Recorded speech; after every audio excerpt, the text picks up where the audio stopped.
The beauty of Jesus, keindahan Yesus, gembala yang baik, yang kita akan belajar pada pagi hari ini di dalam Mazmur 23. Ibu Pester Ratna hari kemarin sudah menyampaikan hal yang sama, dan sebenarnya saya sudah persiapkan Bapak Ibu Saudara, dan hari Minggu kemarin saya sudah siap khotbahkan dalam pelayanan, dan saya juga hari Rabu ingin menyampaikan, ternyata hari Selasa kemarin Ibu Pester Ratna juga menyampaikan hal yang sama. Jika demikian, itu berarti bahwa memang Tuhan punya rencana yang indah untuk membuat kita memahami apa yang menjadi isi hati Tuhan dalam kehidupan kita. Tuhan punya rencana yang indah supaya benar-benar kita mau menjadikan Dia satu-satunya gembala yang terbaik dalam kehidupan kita. Amin. Oke, yuk kita belajar sama-sama Bapak Ibu Saudara.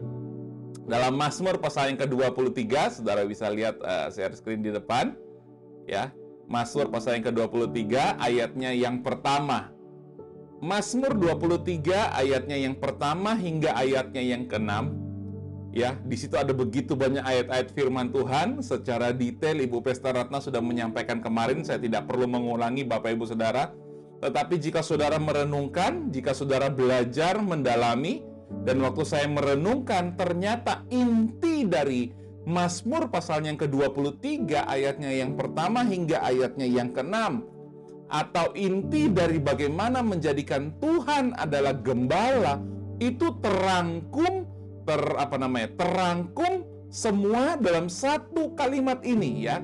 Di Mazmur 23 ayat yang pertama, yaitu apa? Yaitu Tuhan adalah gembalaku. Tuhan adalah gembalaku. Ya. Tuhan, sekali lagi, Tuhan adalah gembalaku. Terus kemudian apa? Takkan kekurangan aku. Ya. Dikatakan ketika kita menjadikan Tuhan gembalaku, gembala kita, pemimpin kehidupan kita, maka dampaknya adalah takkan kekurangan aku. Nah, secara banyak terjemahan menerjemahkan bahwa Tuhan adalah gembalaku, takkan kekurangan aku.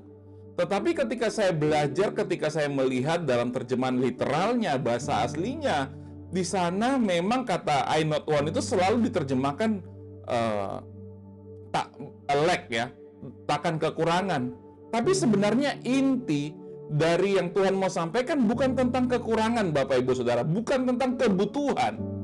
Tetapi Raja Daud sedang berkata bahwa The Lord is my shepherd.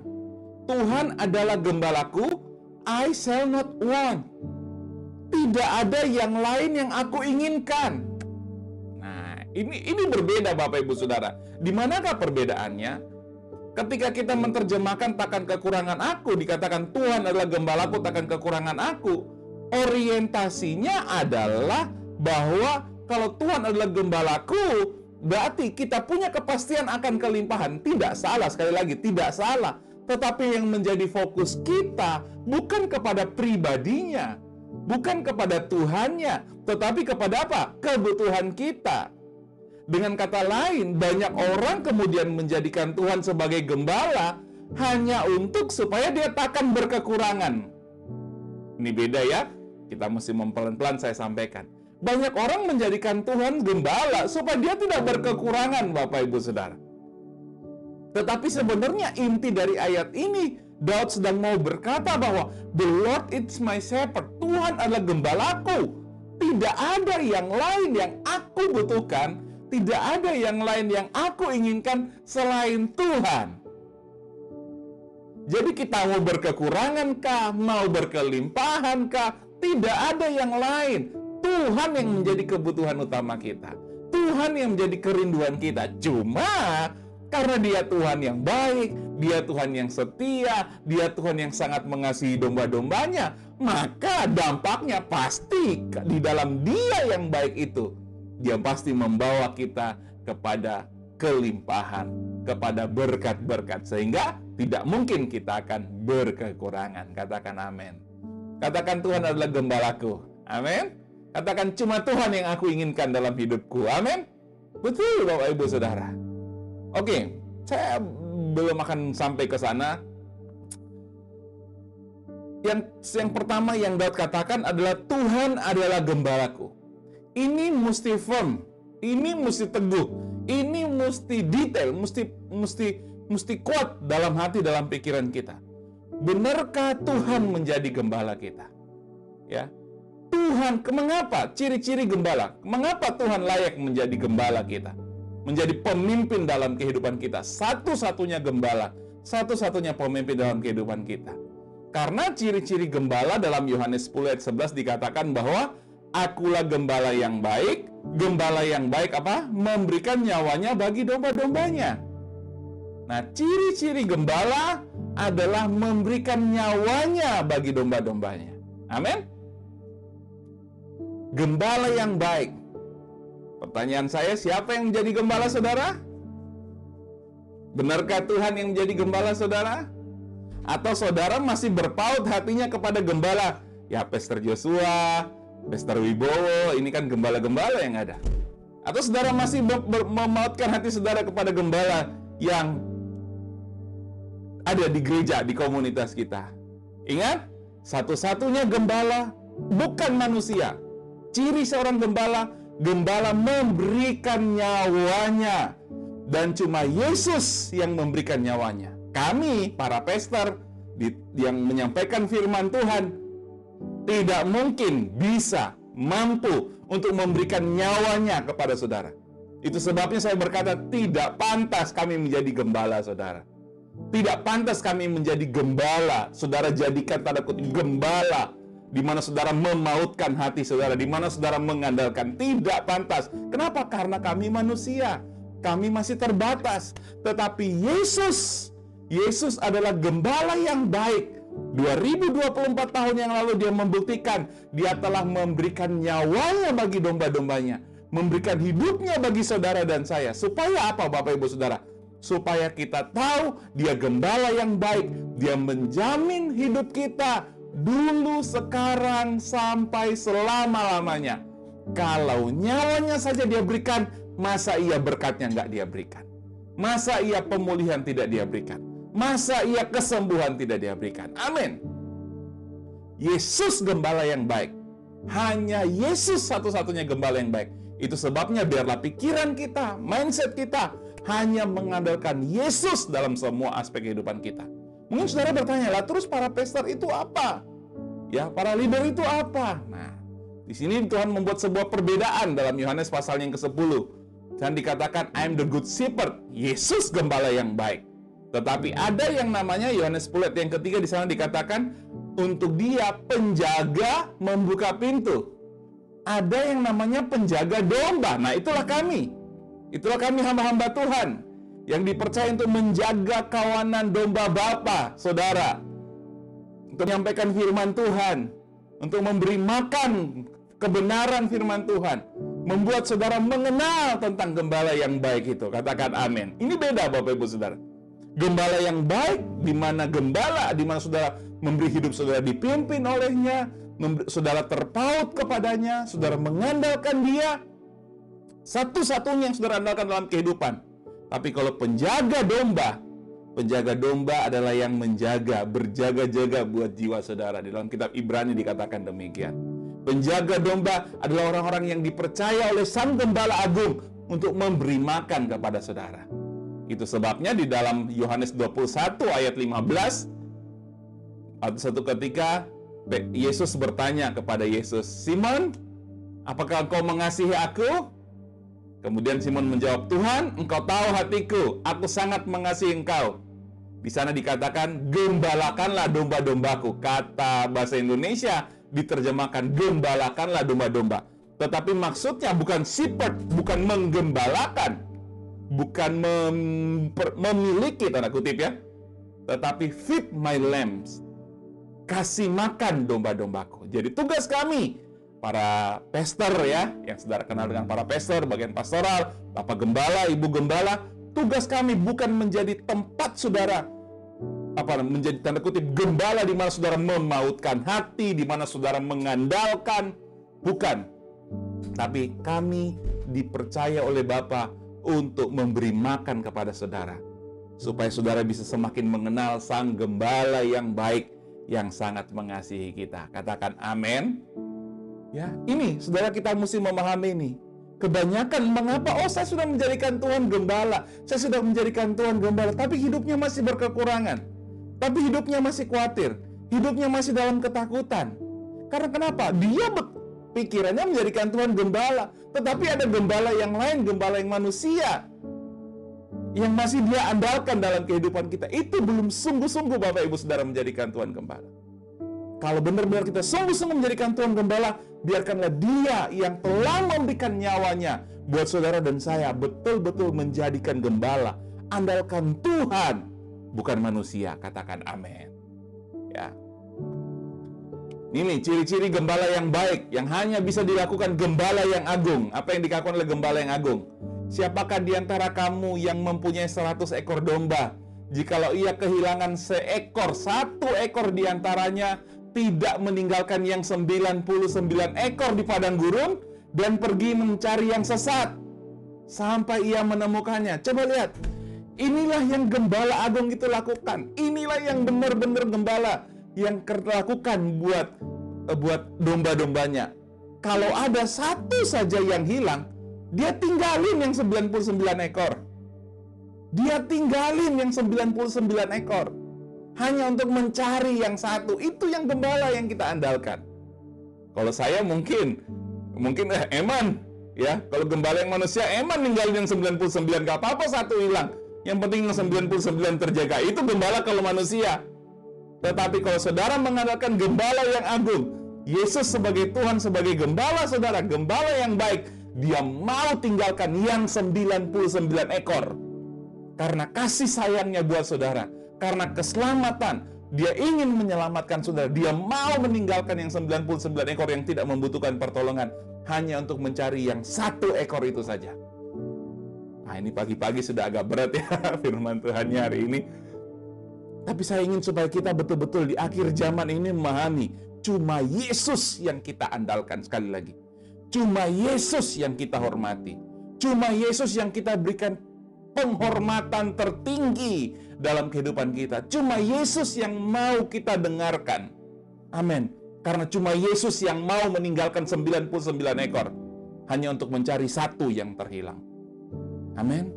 Mencari saudara untuk diselamatkan, mencari saudara untuk menerima pertolongan, mencari saudara. Kebanyakan kalau gembala-gembala yang manusia itu, kalau kalau orang biasa-biasa nggak mau dicari. Tapi coba kalau yang persembahannya banyak. Ini kenyataan Bapak Ibu Saudara. Saya menggembalakan, menjadi mentor banyak hamba Tuhan. Saya melihat itu kenyataan. Wah, ngeri sekali Bapak Ibu Saudara akhir zaman ini.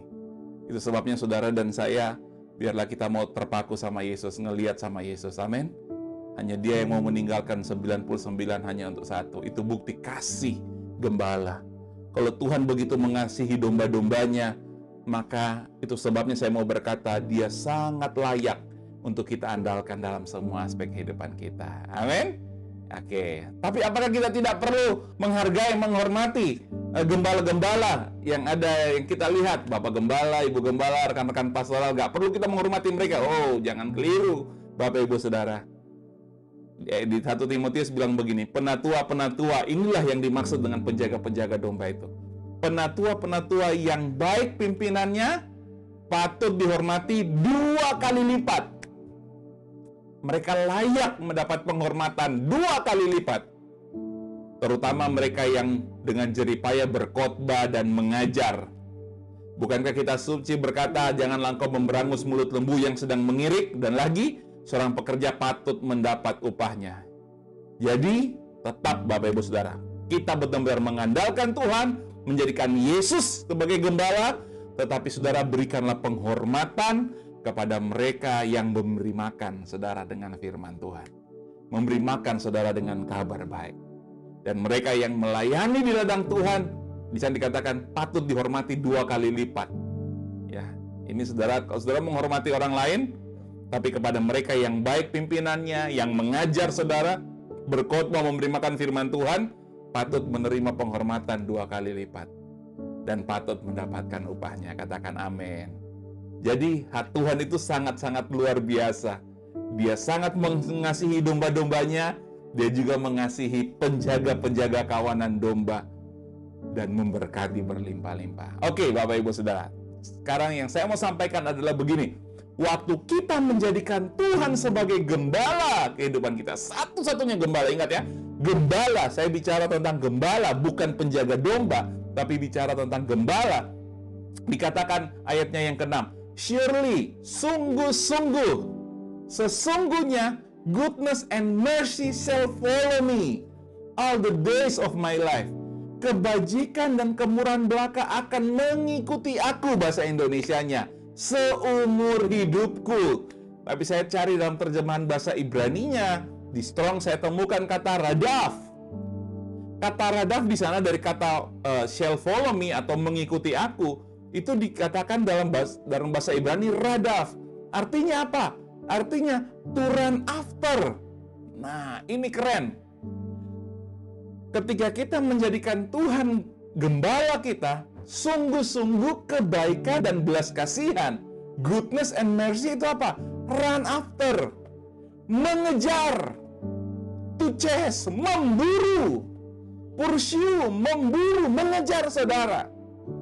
Artinya ketika orang-orang menjadikan Tuhan gembala dalam kehidupan kita, hidupnya dikejar-kejar dengan berkat. Katakan amin.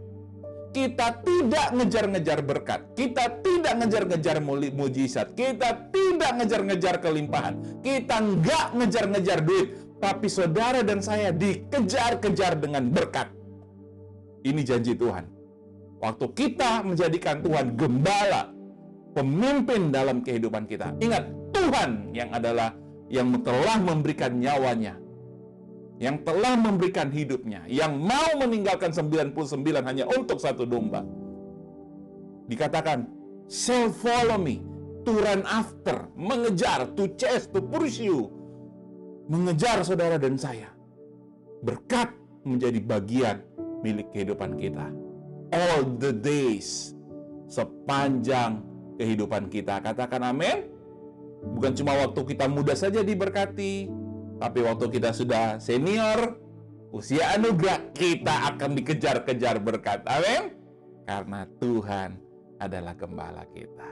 Ya, sebabnya saya mau berkata, Tuhan Yesus satu-satunya gembala yang baik. Sekali lagi, Tuhan Yesus satu-satunya gembala yang baik. Itu sebabnya Dia layak untuk kita andalkan. Dia layak kita menaruh seluruh pengharapan kita kepada Dia. Karena Dia Yesus yang memberi hidupnya, memberikan tubuhnya, memberikan darahnya. Itu sebabnya Daud berkata, The Lord is my shepherd. Tidak ada yang lain yang aku inginkan selain Yesus. Amin. Bukan karena kita butuh supaya berkelimpahan, supaya kita tidak berkekurangan, kita menjadikan Dia gembala. Enggak. Tapi tidak ada yang lain kita butuhkan. Hanya Yesus. Demikian juga untuk kita menerima tubuh dan darah Yesus.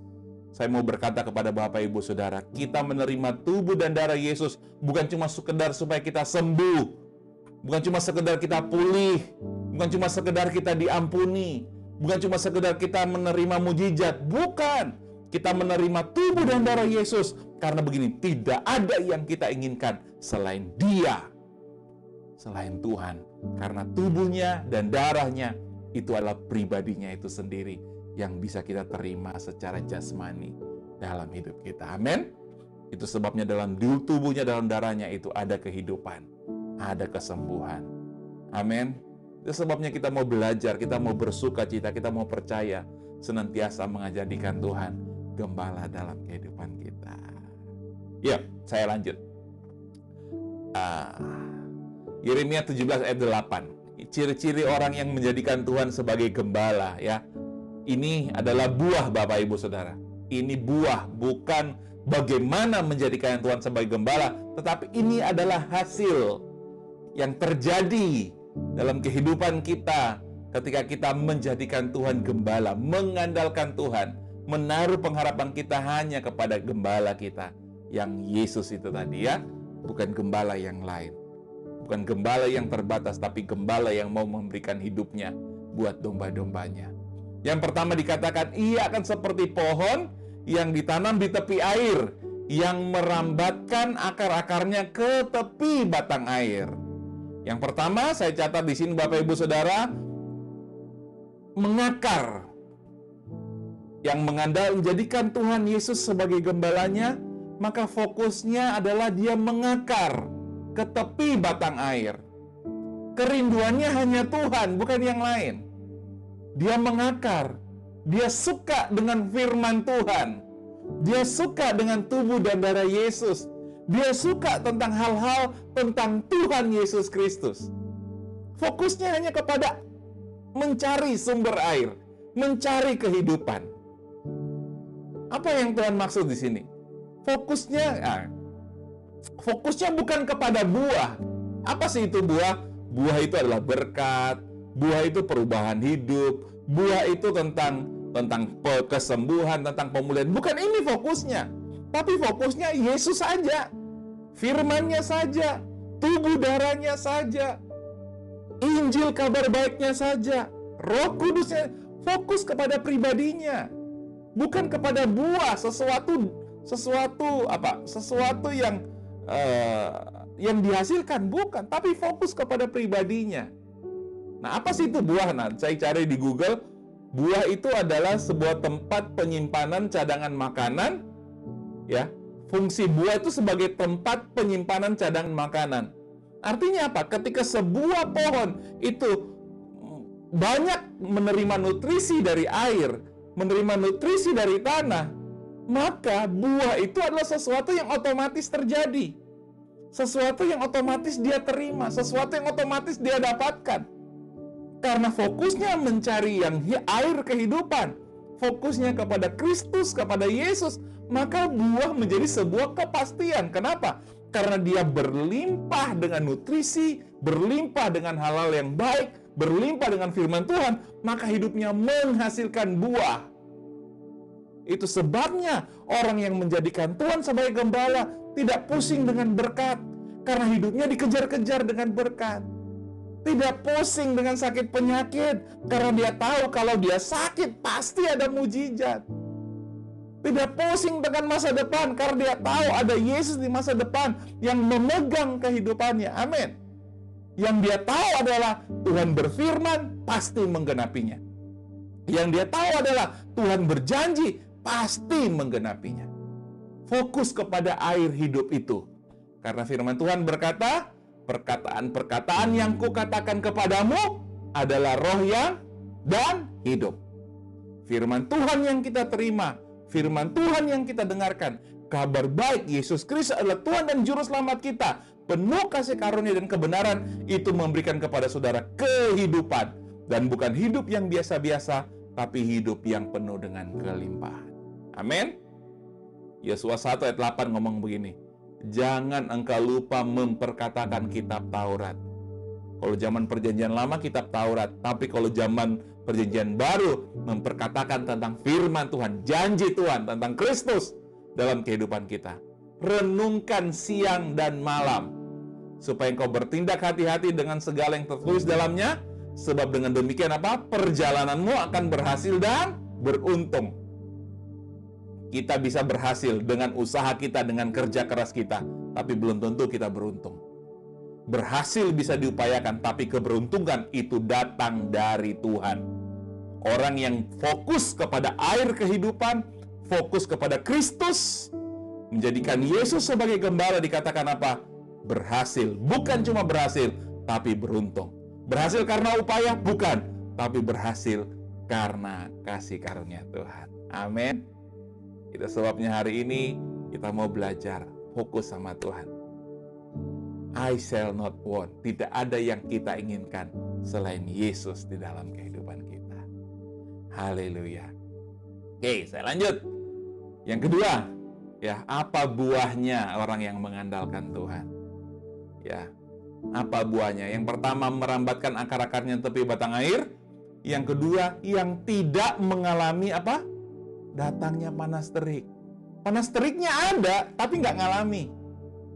Masalah pergumulan, tekanan di dunia ini, sakit penyakit, masalah politik, masalah ekonomi, inflasi, dan lain sebagainya ada. Gempa bumi, bencana alam ada, tapi dia nggak ngalami. Nggak ngefek dalam kehidupannya. Nggak ngalami yang mengalami panas terik. Dia terlindungi, Bapak Ibu Saudara. Amin. Saudara, dalam hidup kita selalu ada yang namanya masalah. Di sekitar kita pasti ada yang masalah. Kita keluar rumah aja, bisa ada orang bikin masalah sama kehidupan kita. Di rumah aja tiba-tiba ada nelpon, ada penipuan apa segala. Bisa terjadi. Tapi tahukah Bapak Ibu Saudara, orang yang mengandalkan Tuhan, jadikan Yesus sebagai gembalanya, tidak ngalami. Amin. Tidak ngalami panas terik. Tidak ngalami. Dilindungi dari segala yang jahat. Dilindungi dari segala niat jahat. Kenapa? Karena Tuhan menjadi gembalanya. Tuhan pimpin dia kepada segala yang baik. Kelemahan itu ada, tapi kelemahan bukan membuat dia jatuh, membuat dia down. Bukan malah kelemahan membuat dia menuduh Tuhan. Tuhan izinkan kelemahan ini supaya saya semakin berkuat. Dan bukan. Tuhan nggak pernah ngasih kelemahan. Tuhan tidak pernah memberikan masalah untuk membuat saudara kuat. Enggak. Kelemahan itu dibawa oleh dunia, dibawa oleh si jahat. Supaya apa? Supaya kita melihat kuasa Tuhan turun menaungi kita. Amin. Itulah kasih karunia Tuhan. Jadi ada, masalah itu ada, tapi nggak ngefek, nggak berdampak dalam kehidupan kita. Katakan amin. Itulah janji Tuhan waktu kita menjadikan dia gembalaku. Dikatakan di dalam Mazmur 23 begini. Ia membaringkan aku di padang berumput hijau. Ia membimbing aku. Tuhan itu kalau menuntun kita, Bapak Ibu Saudara, selalu ke tempat-tempat yang baik. Bukan kepada masalah. Bukan kepada tempat yang tidak menyenangkan kita. Ia membaringkan aku ke padang berumput hijau. Ia membimbing di air yang tenang. Ia menyegarkan jiwaku. Ia menuntun aku. Waktu dia yang pimpin, dia menjadi subjek kehidupan kita. Semua ke tempat yang baik. Tapi perhatikan di ayatnya yang keempat dikatakan, sekalipun aku berjalan. Nah ini, ketika kita memimpin diri kita sendiri, kita menjadi gembala atas diri kita sendiri. Kemana arahnya? Ke lembah kekelaman. Itu sebabnya Tuhan mau selalu kita andalkan dalam kehidupan kita. Kalau kita mengandalkan kekuatan kita sendiri, mengandalkan kemampuan kita sendiri, kita menjadi subjek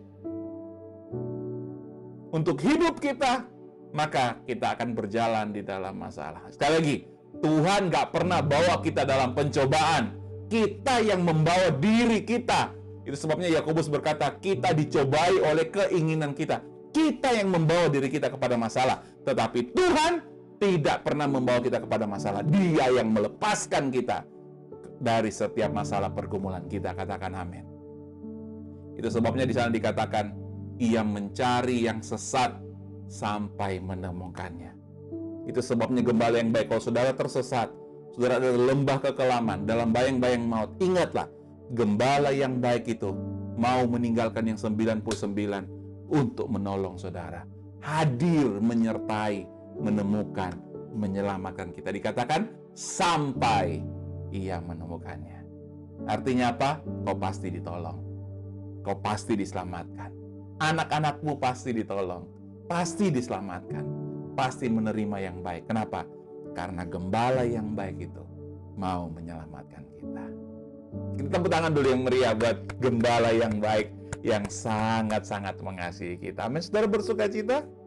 Dia mau tolong loh Bapak Ibu Saudara. Dikatakan sampai. Artinya dia tidak berhenti sampai saudara selamat. Saudara sehat, saudara pulih. Itulah yang gembala yang baik lakukan. Kembali. Yeremia 17 ayat 7. Ayat 8 dikatakan.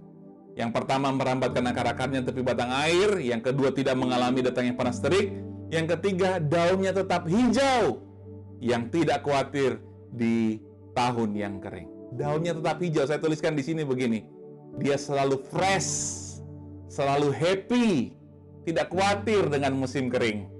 Waktu saudara menjadikan Tuhan gembala, dia bawa kepada kebahagiaan, katakan amin. Dia bawa kepada sukacita, damai sejahtera, amin. Itu sebabnya saya katakan Kaleb itu di dalam Yosua 14 ayat 10, di sana dikatakan, telah berumur 85 tahun aku hari ini.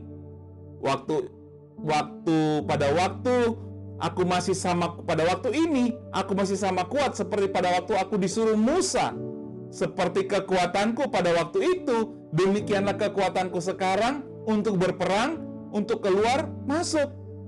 Artinya apa? Mereka yang mengandalkan Tuhan, menjadikan Yesus gembala, dikatakan apa? Dikatakan fresh, awet muda, segar. Makin lama bukan makin lemah, makin lama justru makin kuat. Kaleb 85 tahun, dia masih seperti pada waktu masih muda. Dia siap berperang. Amin. Oh, tapi kan namanya manusia, Pastor.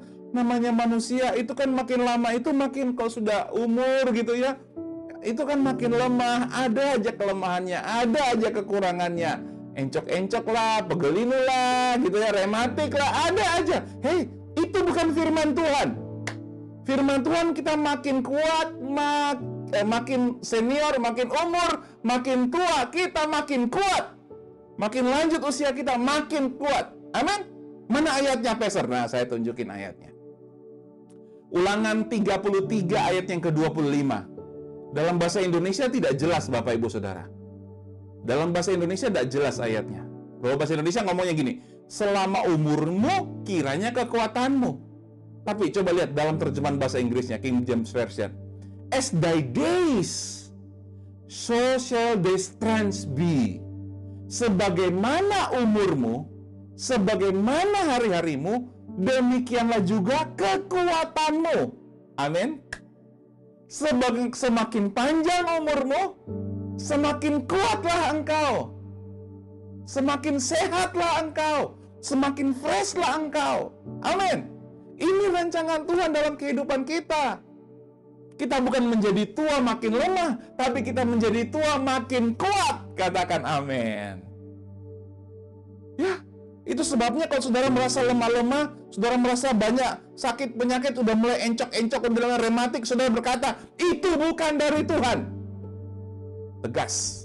Itu bukan dari Tuhan. Saya harus sehat, saya sembuh. Karena firman Tuhan berkata, semakin panjang umurku, sebagaimana umurku, demikian juga kekuatanku. Semakin bertambah umurku, semakin kuat aku. Amin. Jadi tolak semua sakit penyakit, karena itu bukan datang dari Tuhan. Tolak semua kelemahan, karena itu bukan dari Tuhan. Karena firman Tuhan berkata, sebagaimana umurmu, demikianlah kekuatanmu. Itu terjadi ketika kita menjadikan Tuhan gembala dalam kehidupan kita. Amin. Yang terakhir, Yeremia 17 ayat yang ke-8. Yang pertama tadi, merambatkan akar-akarnya ke tepi batang air. Yang kedua, tidak mengalami datangnya panas terik. Yang ketiga, daunnya tetap hijau, tidak khawatir akan tahun kering. Ya, tetap fresh, bahagia, makin lama makin kuat, bukan makin lemah. Awet muda, ya kan? Ini yang selalu kita doakan. Dan yang keempat adalah tidak berhenti menghasilkan buah. Artinya apa? Dia selalu produktif. Selalu produktif dalam hidupnya. Semangat senantiasa melayani. Semangat menasehati orang. Selalu aktif dalam pekerjaan-pekerjaan Tuhan. Selalu aktif memberikan nasihat, berdoa, terlibat dalam begitu banyak hal. Bahkan pemikirannya masih bisa muncul ide-ide yang baru ya. Kalau dia seorang pemimpin di perusahaan, dia masih membuat kreativitas. Hikmatnya makin hari makin bertambah, makin produktif. Hidupnya makin berhasil. Itulah yang menjadi rancangan Tuhan di dalam kehidupan kita, anak-anaknya. Waktu apa? Waktu kita menjadikan Tuhan adalah gembalaku, I shall not want. Tidak ada yang aku inginkan di bumi ini selain Tuhan saja. Atau kita menjadikan Yesus satu-satunya gembala yang baik. Dan kerennya adalah begini, kita bukan cuma menjadikan Yesus satu-satunya gembala yang baik.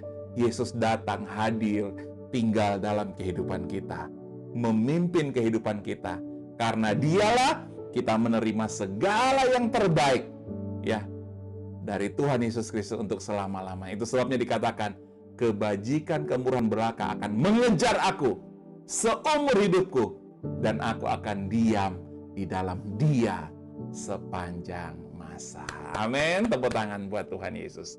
Inilah kasih sayang Tuhan, inilah rancangan Tuhan dalam kehidupan saudara. Jangan kalah dengan kelemahan, jangan kalah dengan keadaan.